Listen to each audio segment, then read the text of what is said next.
Moi, je fais partie de la SCOP Barababor, donc une coopérative ouvrière de production, où en fait on crée une société dont on est salarié. Donc ça nous offre aussi plein d'avantages en termes de statut et de droits. On est 5 boulangers, boulangères. Il y avait Jason qui était déjà installé en Pays Bigoudin à Peumrit, donc lui il a juste transféré son activité ici. Et après on était 4 autres personnes à vouloir créer une activité. Il y en a une qui va nous rejoindre dans les mois prochains. On a trouvé Barababor, donc qui peut être un clin d'œil aussi à l'environnement dans lequel on est, qui est maritime aussi, quoi. Là, en point de Finistère, quoi, dans le Cap et Pays de Douarnenez. Donc Barababor, c'est quand on met la barre à bâbord, et bâbord, c'est la gauche. Voilà, il y a un petit clin d'œil aussi là-dedans, dans une certaine orientation politique. C'est pas un hasard, hein. On aurait pu s'appeler sinon bar à tribord, mais voilà, c'est bien de ramener un peu de gauche dans notre aspect politique actuel. Un truc un peu plus social. On est allé voir le maire de Mahalon pour entrer en contact avec lui dire le projet qu'on avait de nous installer ici. On a été très bien accueillis et lui il était content que déjà cet endroit revive, mais aussi sous forme de boulangerie. Parce que c'est-à-dire que après la fermeture de Gonidec, il n'y a plus d'offres de pain dans le coin, donc les gens allaient autre part, quoi. Mais la demande était encore forte. Moi là je prépare la fournée de demain pour qu'il y ait certaines pâtes qui soient déjà prêtes demain, que le temps qu'ils allument le four, dès que le four est chaud, ils puissent enfourner des pâtes. Donc c'est ce qu'on appelle une pousse lente. La pousse lente, la règle de base, c'est autour de 18 degrés. Donc là, ce que je fais, moi, avant de faire mon calcul de levain, je regarde la température. Là, il fait 22,6 degrés. Donc ça va me permettre d'évaluer la quantité de levain que je vais mettre. Parce que si on met moins de levain, la pâte, elle va pousser plus lentement. Et nous, là, l'idée, c'est que ça pousse plus lentement. Que la pâte, elle soit prête bien demain pour être enfournée à 6 heures.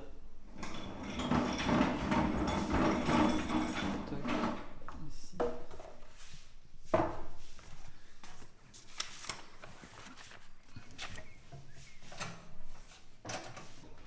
On est tout en bio et le plus possible local. Là, nos farines, elles viennent du meunier de Saint-Aille à Poulon, là, Stéphane Moilic. Et sinon aussi de Hergé Gabéric. Ici.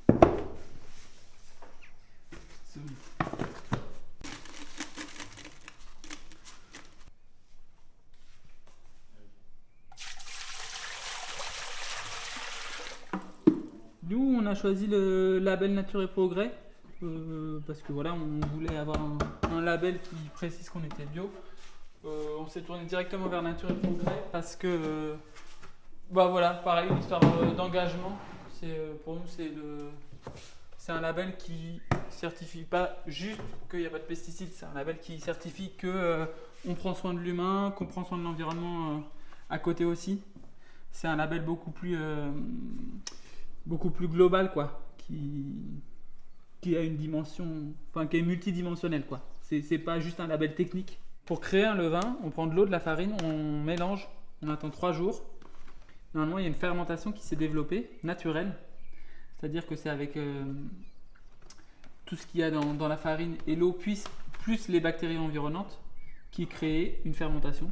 Après, il y a la levure qui a été créée, parce que l'avantage de la levure, c'est que c'est beaucoup plus stable, en fait.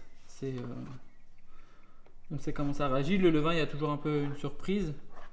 Un des gros avantages du levain, c'est la conservation du pain. En fait, un pain en levain se conserve plus longtemps qu'un pain à la levure. Aussi développe plus d'arômes. Et par rapport à toutes les intolérances au gluten, le pain au levain, le levain permet de dégrader le gluten. Il commence à casser les chaînes de gluten. Ce qui fait qu'il prédigère, il y a un travail de prédigestion du gluten, ce qui fait que ça le rend plus digeste aussi. Et voilà. Et là, c'est parti pour 7 minutes. Donc là, je prépare le pain complet. Le pain complet, donc en fait, il est moins tamisé, il est plus complet, il est plus minéral. On voit l'enveloppe du blé. Là, on voit des bouts de ce qu'on appelle le son, là, toute l'enveloppe du blé qui est là. et qui en fait un pain beaucoup plus nourrissant. Moi, les moments que j'aime bien là dans ces phases de préparation, c'est le contact avec la pâte, quoi. Sentir les différentes textures, voir s'il y a eu assez d'eau, quoi, si elle a assez de force. J'ai débaqué ce qu'on appelle la pâte qui a pétri là. Et là, je la boule, histoire qu'elle se tienne mieux et lui redonner un peu de force avant de la mettre dans la bassine pour qu'elle passe la nuit. Là, faire les boules, là, c'est sympa quoi, d'avoir toute cette masse de pâte là, comme si on faisait un géant pain, alors que bon, bah, ça va être redivisé le lendemain.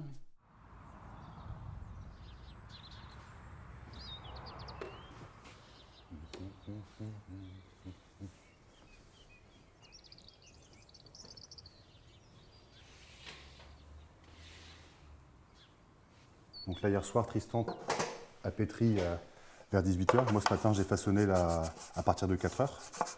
Ce qui fait que la pâte, elle a eu plus de 10 heures pour pousser. Et ça développe beaucoup plus le goût. En fait, pendant ces longs temps de pousse, la farine a plus le temps de s'exprimer, entre guillemets. Les goûts se diffusent dans la pâte. Au final, ça fait donc un pain qui a un meilleur goût, on va dire, et aussi qui est plus nutritif, parce que la fermentation longue, ça permet aussi de prédigérer plus ou moins la farine. Du coup, là, ici, j'ai rempli les moules avec le blé noir, sarrasin. Donc ça, c'est une pâte très hydratée. On voit, ça bouge là. C'est pour ça qu'on fait que en moulé, et ça pousse un peu comme un cake, en fait, ça lève un peu comme un cake. En dessous, tu as les bannetons, c'est pour faire les bannetons, c'est pour faire les miches. Ça, c'est le pain complet, on voit le son ici. Et à côté, c'est le pain de campagne qui est un peu plus clair. Et en dessous, on a les mêmes pâtes, mais dans des moules. Donc là, c'est pour faire les pains moulés qui font des tartines bien rectangulaires. Les pâtons qui sont en moule, je leur mets de la farine. À la fois, c'est décoratif, ça fait une jolie couleur au-dessus du pain, mais aussi ça permet au coup de lame que je vais passer ensuite, je vais passer un coup de lame de rasoir, la scarification. Ça nous permet de bien marquer et que la pâte ne se referme pas tout de suite derrière. En fait, on fait plusieurs grignes, ça s'appelle. Donc c'est quand on pratique les coups de lame de rasoir hein, sur la pâte crue, sur le pâton déjà façonné. Pour reconnaître plus facilement les pains à la sortie du four, on fait des dessins différents. Ici, le pain de campagne, on lui fait une croix. Ou alors, sur la boule, on fait une espèce de griffe, qui fait aussi un assez joli dessin.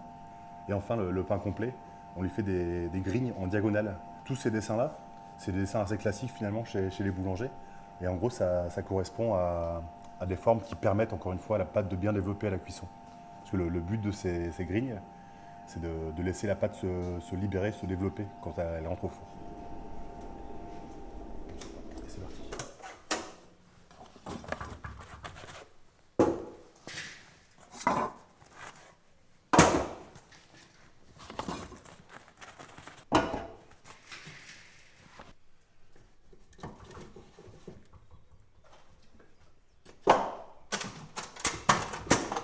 Donc là, on est sur un pain semi-complet. Donc c'est la farine T80. Celui-là, c'est un moulé. On a parlé tout à l'heure des belles tartines rectangulaires. Encore une fois, moi j'aime bien quand ça développe bien. Du coup, là, j'ai choisi pour ce pain-là, j'ai choisi des moules assez larges pour que la pâte ne soit pas trop contrainte. Une espèce de négociation entre la forme boule et la forme rectangulaire. Donc celui-ci, là, c'est un petit peu... Je pense qu'on voit que j'essaie de convertir les clients à la forme boule. Il n'est pas vraiment rectangulaire. Mais au contraire, il a bien grigné, ce qu'on appelle, c'est-à-dire il a développé. Et là où j'ai pratiqué l'incision, la scarification du pain, on voit bien que ça a ouvert quand la pâte a développé en dessous. Donc ça, pour moi, j'adore quand c'est cette forme-là. Autre détail que j'aime bien, il y a les trois couleurs. À savoir, il y a un jaune un peu pâle, presque beige, là, qui est celui de la couleur de la mie. Puis une belle couleur dorée. Et ici, la couleur marron foncé, qui indique qu'il est juste à point pour la cuisson. Et voilà, ici on a les pains T80 qui sont prêts pour l'expédition.